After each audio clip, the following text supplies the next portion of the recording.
বাড়ির পাশে কদম গাছে বসে কত টিয়া, আমার মনে কষ্ট দিয়া কারে করলা বিয়া বন্ধুরে।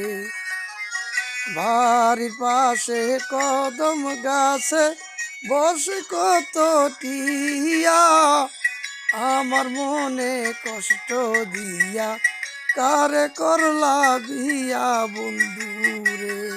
কত কথা কইতাম রে দুইজন বইসা পুকুর পাহাড়ে, সেসব কথা পড়লে মনে চোখের পানি ঝরে বন্ধুরে।